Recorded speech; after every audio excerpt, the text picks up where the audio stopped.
I try and think now that there is no such thing as failure. Okay. Like I try and just remind myself that you've made the song, so you've already succeeded. Like you already won. You made this song, you made the product. Like, what are you worried about? Showing it to people. What's that? Like, what's there to be worried about? Yeah. Like, you either rate it or you don't, and if you don't rate it, you're not gonna listen to it. So what's the big deal? Mm-hmm. Like, that's where I've put my brain at now. Before it was like, oh no, I can't dare release a song that no one's gonna listen to. Mm-hmm. But it's like, bro, come on, man. Not everyone's gonna buy everything. So just get on with it. People like your music, you like your music, put the music out. So that's where I'm at now. There's no such thing as failure.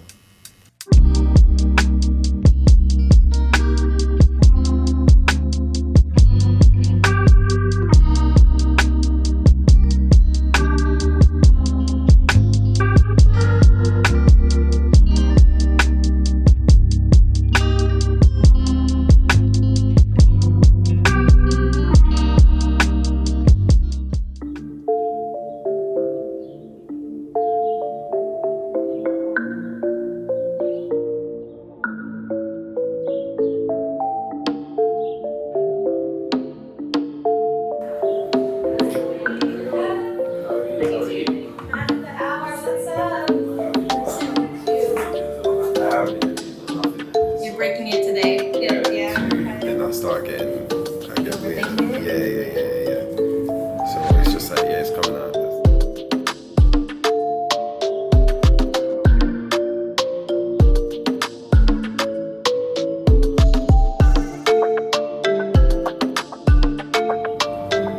Yeah, that's in that perfect position. Yeah, first things first, Riley. Thanks for being here. Like, Come on, man. Thank you. You know, I got a chance to like listen to your music, and you're freaking talented. I appreciate it, man. And the fact that like you've been pushing so much of your art constantly, it seems like it's natural to you. So like, I wanna just hear more about that. Like, how did this all begin?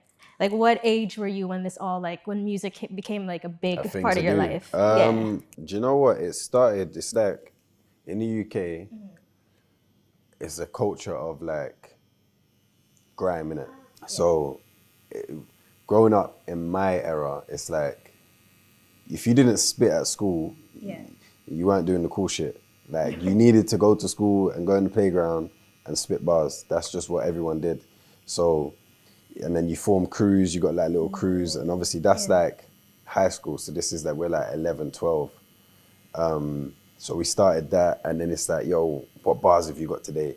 So that kind of shit started happening. I'm not from London, but London is like the grime hub. And then you have the towns outside of London, which is where I'm from. I'm from Luton, originally from Birmingham. But so yeah, we got all the influences. The same way London gets them, we get all of them as well. It just filters down. And yeah, so I started spitting at school, doing grime. And then the more I started to like explore music, a lot of people stopped making music. Some people realize, yo, I'm not really on this spitting thing. By like, I don't know, I'm like 15. I'm trying to find how to make a song now. So I'm just at the stage of, yo, I just want to go to a studio and record an actual song.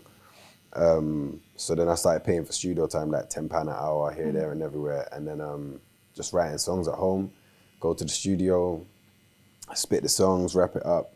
And literally I'd go there, and I'm so young, I'm going there like 15. I ain't even got the P's like that. So I'll just go to the studio and just be like, yo, give me an hour or 2 hours, £10 an hour, £20 quickly, bang it out. I'll bang out like 4 or 5 songs quickly in the 2 hours, go home with my tunes, and then I wouldn't even do nothing with them really. I just have them and just be like, yeah, I've made a couple songs. So you just kind of collect the just music. Collected them. I've still got a load of them now from when I was young. But yeah, man, that's kind of how it started really. It started in a playground and then just elevated into, now I want to go studio.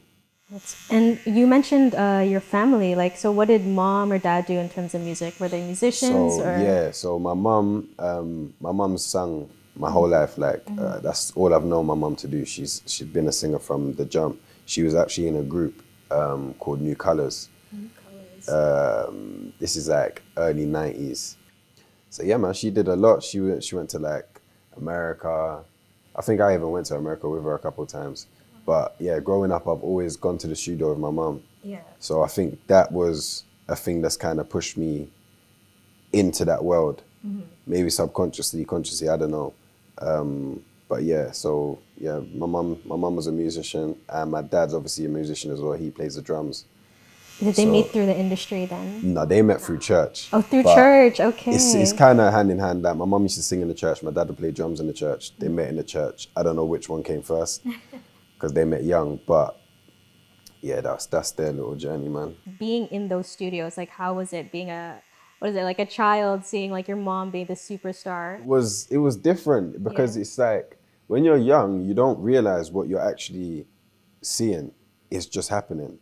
So it's not. I was never really thinking, oh, my mom's doing this thing. It was just like my mom's going to work, and I'm going with her. Yeah. It was just normal. Do you get what I mean? Yeah. It's like a normal day for you. Just a normal day, at yeah. the studio. It's only when I got a little bit older and I started to think, okay, remember that time you went to that studio? Do you remember what it looked like? And da-da-da-da. Oh, now you're in the same kind of settings. Do you get what I mean? Yeah, absolutely. But yeah, no, so it was just normal until I got there. Then I realized, okay, it wasn't that normal. Yeah. But yeah. Did you ever get on a song with her? Do you know what? I'm working on something with my mum right now. So she's doing some of the vocals, just like Yes, yeah. So basically, I did a track with, it's kind of crazy as well, actually, with a guy from Canada called Ty Dre. Ty. Sounds so familiar. Okay. Yeah. What's his genre or? So he's very similar to me. It's like rap, it's hip hop rap. Yeah. He does a lot of melodies as well. But yeah, he's a dope rapper. And we linked up. He came over here. He's been over here twice now and linked me. And yeah, the last time he came was summertime last year. And yeah, we linked up, made a track, and it had like a choir sample on it. Oh, so you get that soulful feel. and Yeah, just, so I'm gonna take the sample out Yeah. and get it authenticated, with my mum, get my mum to boost that up. What did she say when you like pushed that idea on her? She pushed it on me. Oh, she I did? showed it She's to like, her. when She are- was when are like, you putting yo, me on? yeah, she was like, yo, we can do this. I said, yo, let's do it. Like, it makes perfect sense. Why would we not do it? So yeah, man, that's the vibe. We're gonna get that done. You know what? Like creating music like that and having something like that with your mother forever.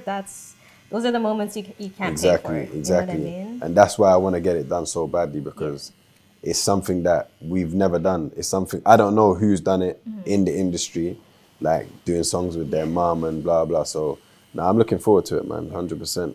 Actually, the other day, which I was so touched by, like I got to listen to the song you wrote for your daughter. Firstly, like talk about fatherhood. Like how did that shape just who you are today and just your music and influence that? It's an interesting process. Yeah. It's one that it never changes, I'll be real. You never get the hang of it, but because every day is different. So it's like, it starts off one way, by tomorrow you need to adapt and figure out something else. And I think that's what shocked me at first when I first found out that I was going to be a father, because it's like, I'm still learning how to navigate my own life, let alone having to navigate somebody else's, and then a little girl as well at the same time. So it's like, it's a lot of things, man. It's a lot of factors to take on board. 100%. That's a human being you're taking care of. Exactly, right? exactly. Another me. So yeah, that was a big adjustment. And the song itself. So as soon as she was born, I said to myself, all right, cool. I want to make a song about her, and I started the song when she was about 3 weeks old. Only Not 3 even that. weeks. She was probably about a week or two old. Yeah. Yeah. And I made the song, and there was only one part of it that remained when I actually finished the song. So I didn't finish the song until like, I say she was about 9 months when I actually finished the song. And I knew why. It's because when I first made it, I didn't know her. I knew the idea of her, but I hadn't spent enough time with her. I had like an initial bond, but it wasn't enough for the content of the song. So when I actually finished the song, I had to go away and spend some time with her and, form the relationship that we now have. And once I did that, I realized, okay, cool. This is how I feel about her. And I came back to the song, I took out some lyrics, And the only part that remained was the chorus, because the chorus is what I didn't need to know her to say those words. Do you get what I mean? Yes, It was that was more the responsibility. This is the responsibility of becoming a father. Everything else came from understanding who she was and stuff like that. But yeah, so that song actually took me about 9 months to make. Like when you talked about like not knowing her, like what do you mean by that? Just having this, I guess a lot of parents feel disconnected from their child until Do you you know, finally. it was, I wouldn't say it was a disconnect. It was just Yeah. a case of, okay, this is a person. Yeah. Like, it's not just a baby, it's a person, and she has her own characteristics, her own feelings, her own thoughts. Even as a baby, like, she's gonna have things that she likes and dislikes. So I had to go away and learn these things before I could speak about her. Do you know what I mean? It's like, I wouldn't be, connected. I wouldn't be able to speak about anybody if I don't know them, if we haven't spent the time together and got to know each other. So that's what I had to do. And I knew I had to anyway, because when I first listened to the song, I was like, this is a good idea, but you're not saying the right things. So I had to just go away, get connected, and then, yeah, once I did that, it was like, it was a no-brainer. The words just flowing out of my mouth. Because when it comes to your process, like how does that begin for you? Because like writing in itself is just an amazing art, right? Like does it come to you, or what's the inspiration from The that? writing process for me, a lot of the time I don't write. Yeah. Sometimes I do, but it's just sporadic. It's like, I find that when I write things down, it's not often how I say them. So sometimes I prefer to just speak it rather than writing it, because I feel that when I write it, I get too, what's the word, like grammatical or whatever. Yeah. Like, I get way too grammar heavy, but I don't speak grammar heavy. Yeah, that's not So your. yeah, do you get what I mean? So Yeah. a lot of the time, if I do write some lyrics down and then I spit it, it doesn't sound like me. So I rather just say it on the mic, no bars written, no nothing. Just say whatever you're feeling, and then however it comes out, it comes out. This is more. That's my favorite process. It's more of like the self-expression, like Yeah. you're releasing something as Yeah. opposed to trying to do it for someone else. Yeah, kind literally. Of It's thing. like how you feel at the time. How do you feel today? Okay, cool. I'm gonna say that. Whereas, on text, that people say when you're texting people, You're they different. don't. Yeah, do you get what I mean? Yeah, It's different to being on the phone, and I feel like that's how I like to make songs, as if I'm on the phone rather than texting them. And when you talked about this RC as well, like what makes you want to create this empire? I look at everything, like in the media industry and like entertainment. I just feel like if you're not building something, it's pointless doing it. You need to be able to build something that's bigger than just you, because once I am gone, or once this stops functioning, it has to continue, because you put in too much work and do too much groundwork for it to just be about you. It has to be bigger than just you. Like, there's people around me that I would like to have Yes. take the flag and go do their own thing with it. Like, I don't want it to just be me. If it's just me, it's boring. Like, there's only so much that I can offer to the world. Like, I need to be able to join forces with other people and be like, yo, what's your vision for this thing? Where can we go with it? How can we take this to another level? What's your perspective on it? Like I said, the human experience is all about perspectives, isn't it? So I want to hear somebody else's perspective and see how we can join forces and take this somewhere else. And that's what I feel like RC is about. That's what Rough Child's about. Like I couldn't help but notice the numbers you were hitting, bro. I Nah, was man, like, it's good. It's what? good. It's been good. It's been good. I had no idea that I was gonna do that. What was the journey for that story, or like the build up for that song? Is it just a random song you did, or? Do you know what? It kind of was. So basically, I went out to Rotterdam. I went with Nikhil and my boy Remy, and I got ill. I actually got sick. Yeah, I got sick when we was out there. I think I got like the flu or something. I don't know what I got, and I just felt like, yo, this trip's gonna be ruined. Couldn't record. My voice just sounded mental, and I dosed up on like bare honey and lemon and ginger. Yeah. I didn't even know what I was doing. The kill could vouch as well. I was just dashing not the garlic, the ginger. I dashed the whole thing in the cup, dashed a half a lemon in there. I'm just drinking it, just trying to get better. Yeah. And then the producer, his name was Frankie, he just put on this beat and he left the room. and I just started spitting on it. I was like, and the words just came. It was like, it took me like half an hour to make. Like, Only half an hour? yeah, it was quick. That song was quick, proper quick. And I was just like, yeah, that was dope. Left it. And then when we got back, I was like, yeah, I think man should try and shoot for this one. Yeah. But I had no idea. Like, I just thought, yo, it's a song. We've made the song, put the song out. Don't think about it. And then, yeah, it just did what it did.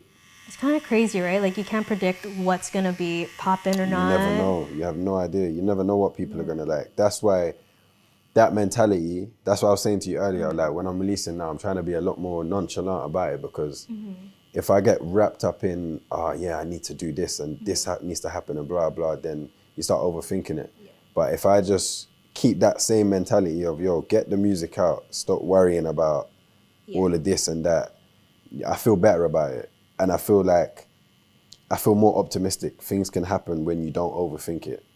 Absolutely. You kind of let it naturally just, come to play, right? Yeah, Like, facts. I think as an artist too, like I know that feeling of like self-doubt and just, you don't want to, I guess, get ahead of yourself or especially if things fail, right? Yeah, 100%. And do you find it hard to like collaborate with people in London? In London, it's very much, it's who you know, Yeah, okay. not so much what you know. It's like, yeah, you could just bump heads with somebody and you could have a track with them by the evening. But it's literally who you know, because what you know, you might know how to get a song with this guy over here, but it might not happen because you don't know them, you don't have the relationship. So I just feel like it's like everything, innit? It's like everywhere. If you build the right connects, anything can happen. Yeah, because I guess that is the nepotism of all of it, right? Like your connection and network, but also the beauty of it, because that can also be that one link that's gonna change it Change all, your life, right? literally, yeah, 100%. So that's why I'm open. I go to studios where there'll be like a lot of people in the studios, different studios in this one complex, and you can bump into anyone. You can meet anyone from producers to artists to videographers and graphic designers. So I'm open. I always just speak to people, and you just never know what might happen. How much music haven't you put out? I've probably got In the about hundreds, or? yeah, easily, Wow. easily in the hundreds. Don't you think you could just dive into those and like one of them will Sometimes, blow up? but do you know what it is with me? I'm a man that's like, I like to feel. So if I make a song today, it's likely how I'm feeling in the last a month, 2 months. Maybe extend that to a year, depending on subject. But I like to speak about fresh emotions. And if it's not fresh, it's fresh to me because I've just got over it. So I see. I don't know, like you might have broken up with a girl or something, and then it takes you a little while to process that information. Or even like with friends, betrayals with friends, it's like sometimes it takes you longer to process than it does other things. Like if I fell over and cut my knee, I could speak about that. I fell over and cut my knee. That's just what happened. But like say if you go through some kind of heartbreak, betrayals, blah, blah, these things sometimes they take longer to unpack because you have to understand how it actually affected you, what changed in you, and just these little things there that you gotta understand about yourself. And I just feel like for me, because of that, I like to speak about things that I want to speak about. So if I make a song about something that I no longer want to talk about and it's like 4 years ago, I'll be like, yeah, let's leave that one. It's done. And someone will be like, no, it's a good song, but I'm like, nah, it's speaking about some things I'm over now. I don't even want to talk about it. Okay. And I guess as well, it's like, it's perfecting the art of making more timeless music so that I don't have to feel like that. I can speak about something that is real, but it's more ambiguous to everybody else. So you wouldn't be able to specify that there is about that specific thing. You can now relate it to your life, to something that just happened yesterday for you. And I can be like, yeah, there's less identity in it for me. Do you know what I mean? Yeah. Do you find that process takes away from the authenticity because you're trying to make it general? Not so much. I just think it makes it more challenging in a good way for me to make music that is a bit more universal, but still very personal. And I feel like I'm getting there now. I'm definitely getting to that point where the music is sounding more universal in terms of the emotions, but I can definitely identify that this is about this specific thing that happened to me in my life. And certain people around me can as well. But yeah, if you know, you know. Because that's the hard part in it, right? Like trying to do something timeless where that's that massive hit that, you know, people can replay any season, any time of their life, and it still resonates, right? Yeah, facts. What do you know the formula to that? Like, has it started to come to you? I Because like think, after 500 songs, you must know what's yeah, you real. must know, yeah. I mean, you'd assume so. Yeah. I feel like every time I get in the booth, I'll be real, I feel like it's like the first time. And that's not in a sense of me feeling inexperienced. It's more a sense of like, okay, how vulnerable am I going to be today? And can you make yourself like really vulnerable? And if I feel like I'm not, like yesterday I was in the booth and I was so tired, I just I couldn't get deep. And I said, you know what, there's just no point. And I stopped, because if I'm scratching the surface, I ain't got time for that. I need to get beneath it and actually say some real things. If I ain't saying real things, I'd rather just not say nothing at all. Yeah. The process now is just literally being able to be vulnerable. And I feel like that is different every time. It's a challenge every time, because you don't walk around just being vulnerable. Like, you have to open up. So every time I step in the booth, I'm trying to open up as much as possible. I want people to understand that we're all the same. So the things that you're going through, I'm going through them too. The things you're uncertain about, I'm uncertain about them too. It's like, I'm not superhuman. I'm not portraying that I'm like the elite version of a human being. I'm just like you. I've got the same flaws as you, and I've got the same things that make me happy. Like, I get gassed just like you. Like, there's no difference. Like, I ain't different to nobody. It's just something that I found that I can translate that through, and that's music. So it's like, yeah, it's just trying to make the music sound as human as possible. I mean, we need that reminder, don't we? Of That course. we are one, and that there's just no difference, and to treat others with compassion and empathy, right? Facts. Growing up, I've always kind of felt like a little bit misunderstood. Like, a little bit like a black sheep sometimes. Obviously, people won't see that because I don't operate like that. It's not like I've ever been the outsider as such, but sometimes in my own little head, that's how I feel. It's like, do I really fit in this section here, or them people ain't really like me, but I'm still around them, and did it, little things like that. So it's like, now I'm in a place where I'm like, all right, cool, just say how you feel, because everyone feels like it too. And there's a bunch of people that are going through the identical situations that you are. So just speak it and let these people hear it, so that they know there's somebody out there that's feeling the same way. Yeah, even if they don't get to speak it out loud, right? Like they get to can hear feel it, it through you, and Exactly. like when it comes to a failure for you, or like self-doubt, like how do you, like what brings you to that place of just like overcoming that? I try and think now that there is no such thing as failure.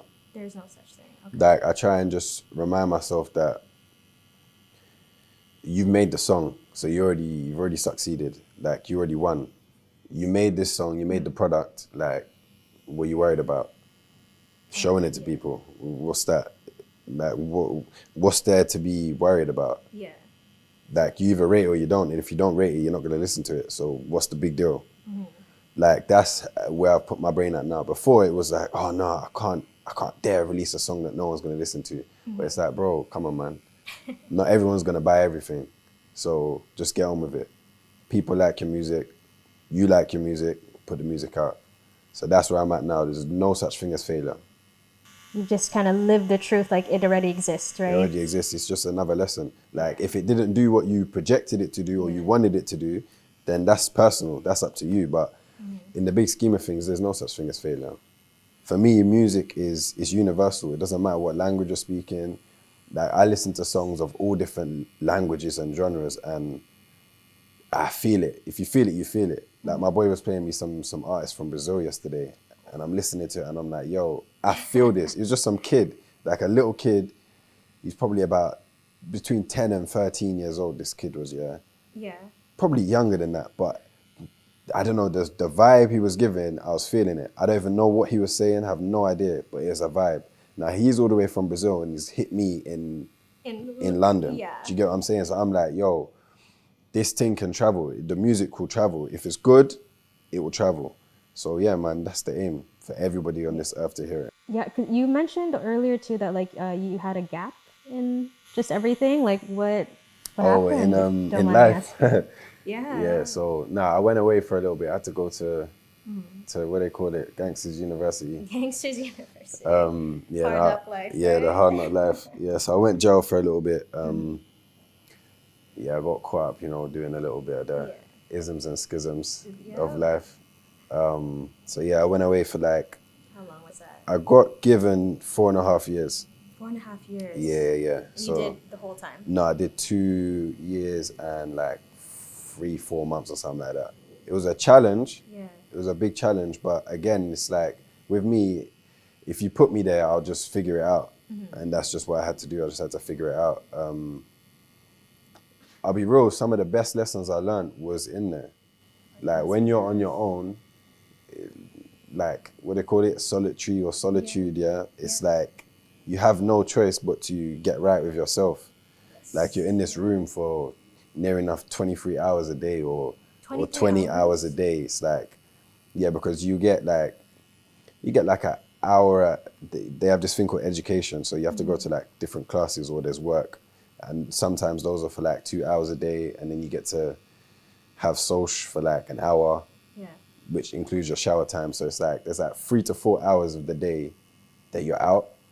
So it's like max like 20 hours that you'll be in this room per day, which is heavy. It's heavy on you after a while. I'm already feeling that. Yeah, it's a lot. It's a lot. So yeah, it took some time, but I adjusted pretty quick, man. Because I imagine just continuously being in one place and that same wall, that same bed. A hell of a lot to just be in one place, listening to the same music, playing the same things on TV.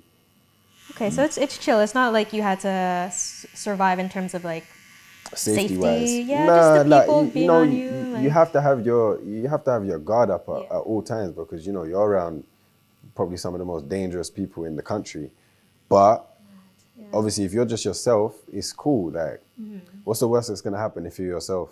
You're prepared for it, innit? Yeah. And that's what I was. I just had to be me, and there was no pretending to be extra tough or being extra weak. It was just me, be yourself, and whoever likes it, whoever don't. So no one bothers you? No one's Nah, not really, man. Like, I had a couple little minor arguments, but it ain't nothing serious, man. It's just like being outside. Just standard living, man. I guess the only perception of jail I have is through movies, right? You think that like you're defending yourself and trying to hold your ground. I mean, by no means am I saying to any kid out there that jail's calm. It's not calm. No. Don't go jail. Don't ever. But yeah, like, if you ever land yourself in a position like that, just be yourself. Okay, that's it. Like, what was the biggest lesson from that solitude you'd say you take away? Because that's a lot of time to reflect on, firstly, who you are and just like. I would say the biggest lesson is knowing yourself. Knowing yourself. Like, understanding that every day when you wake up, it's you. Mm-hmm. You're in control of this. Like, if you want to walk out this door right now and start beef with someone, you can do that. Mm-hmm. But also, if you want to walk out this room right now and laugh and joke, you can do that too. Mm-hmm. Like, it's all in your control. If you want to convince yourself that, I need to go home today, you can do that. It's just all the mind in it. Everything in your mind is what's gonna like take your day. That's wherever your day will go is in your head already. Yes. So it's like it's up to you to navigate that and control your emotions, control your feelings and stuff like that. And that's what I had to do a lot of, because no one wants to be in there. Like I said, I wanted to go home every day, but I had to put that thought somewhere else so that I didn't crave it and didn't adjust my equilibrium of like where I'm at right this second. All right, cool, you're here until this date. Get over it, bro. Otherwise, you're gonna drive yourself crazy. Started studying. I studied music and reading bare books. Like I just tried to do a lot, man, and just figure out what I'm on and where I'm going. And a lot of the lessons that I was learning, I'm still learning them today. Like, it's not things that I just learned and now I can just apply it all. It's just a thing where, okay, remember that thing you was learning back then? Mm-hmm. You still need to apply that and those same ideologies and all of these thought processes that you had, like keep that going, because like there's nothing more lonely than a jail cell.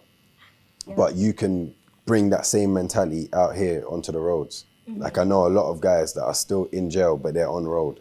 They're free, but their head is just stuck. They didn't have the mental, like, I guess. Yeah, to overcome it. And like, not even just overcome it, it's like they put their head in a different space where that's how they feel they are overcoming it, by being jail. They ooze it. Like you look at man on road sometimes and you just know, my man's been in jail for years, or he's been in jail and he never left. What does that look like? Just paranoia and like... There's paranoia, there's mad bravado, there's aggression, there's second guessing everything. It's like, yeah, it's a lot of those things. Because when you got out, like, was it hard to adjust to real life again? Like, Not so much, not so because much. I let myself know. Like there was a lot of things that I was doing that were probably weird, and if people looked from the outside looking in, they would have said, "Yo, why is he moving like that?" or "Why is he doing those kind of things?" But what are you making, like sandwiches with like all these weird? like I used to do weird things like, okay, so when you're in jail, you take your toiletries to the shower with you. Okay, yeah. And I started doing shit like that when I was home. Like I'm taking my toiletries from my bedroom to the shower and then taking them back from the shower to the bedroom. It's not normal. Like a normal person would just leave all the shower stuff in the bathroom. It's your own home. Like, and I was doing weird things like that. There's a couple other things. You know what it is? It's more of an observing thing. You would have to see it to understand it. And a couple people have shown me the things I was doing, and I'm just like, yeah, you just gotta forgive me. Like, I've just been somewhere strange for the last 2.5 years. No, that's some heavy stuff. Like I can only imagine experiencing something like that, and especially 2 years of your life taken away. Did you feel like it was taken away, or it was just like necessary? Because we talked about again. falling I into look place. back and I'm like, yeah, cool. It was 2 years spent somewhere, and some people do say it was lost, but this is my life, innit? I don't know it any other way. So I can't say it was lost. I just say it's just time. It's just something that happened. I see a quote the other day. My boy Mano put it up, and he said, "People pray for bread and then get upset when they get given flour and water." A lot of the time, what people get given the tools, but they're expecting the end product. And I feel like in life, you got to be prepared to get given the ingredients and not get given the end product, so that you can go out and you can build it. And I feel like even for myself, that's like the last, like I'd say like 2 years, I've had to do that, because a lot of things early on in my life, I've always just gone with the flow and not thought to myself, all right, cool, what's actually happening? What are the things that you're being given here? Like there's bare things that I'm given, but I just see it as, okay, I don't even need that right now. But you're not looking at the bigger picture thinking, all right, cool, you did need that. You needed that thing. You needed to acquire it and put it in your bag and save it for in 2 weeks' time or whatever it is, or save it for a year's time. So now I'm just like, I analyze everything that comes my way, every opportunity that comes my way, and I just try and lead with it in the best way possible. It's like, in your opinion, what's your recipe? Like, what right now are you made of? You would say. Intuition, passion, and that's the strategy. I don't even want to say strategy because that makes it sound like something else. But intuition and passion. I feel like if you like something enough and you keep your intuition high and you follow it, you'll land in the right place. And I'm literally freestyling right now. You're freestyling. Yeah. So yeah, that's what I think it is about. Loving it and doing it wholeheartedly. Does intention play a big part too, right? Because you talk about like you need to have, I guess that, a direction to run to, right? Yeah, and I think it does play a part on a universal one. I feel like if you got bad intentions, you will feel it. It will eventually come back to you, even if you get what you wanted initially. Like it might be short-lived, and you'll feel it. So I think leading with good intentions, is always the best place to start. with me, I've always had this need to show someone the next thing and prove people wrong. And I think it's not always a good thing to want to prove people wrong, because I feel like you're putting your energy in the wrong place. And so when I do things like that, sometimes I might hear a comment of someone say, I don't know, take it to music, oh, this is your best song. And then instead of me being like, this person likes the song, I'll be like, oh, they think I can't make nothing better.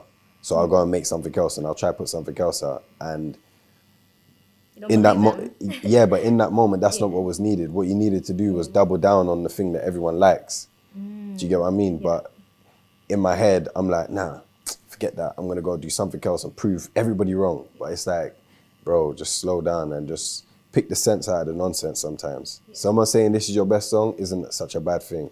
It's actually them trying to help you. Do you get what I'm saying? It's just not everyone communicates the same way. If you're intent on progress, when the progress comes, you can't be waiting and thinking, oh, how do I cross this road? What happened? Like, you just got to cross. You got to go. Like, as soon as the opportunity is there, move with it.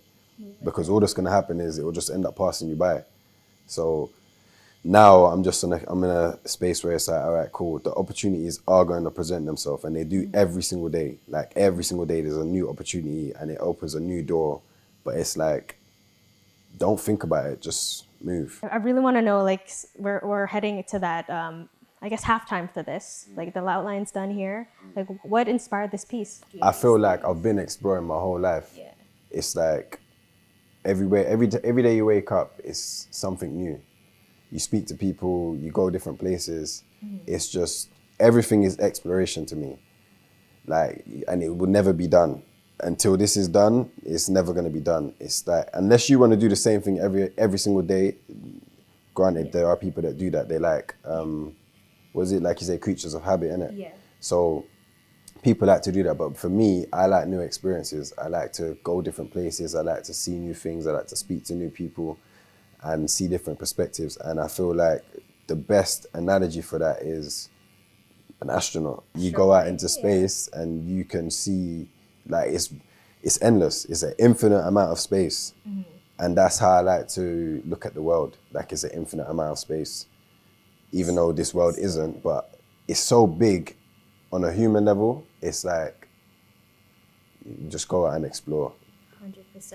And when you were doing these trips, like, what was, I guess, your first experience with that? Like, on the mushrooms? Yeah. Boy. Yeah, it's realization, a lot of realization and understanding that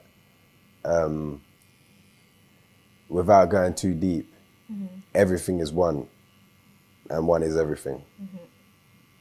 I don't know how much deeper, or I don't know how to unpack that, but it's like, it's just, everything is one. I just feel like this is all one experience, and then we get to experience it through different people, i.e. me, a Jordan, and you, a Aiko, but it's still the same thing. It's just a human experience. It's like, okay, cool. If you look at the animals now, you got the monkey experience, you got the lion experience. What we're looking at is the human experience, and it just comes through different forms. Down, but we're done.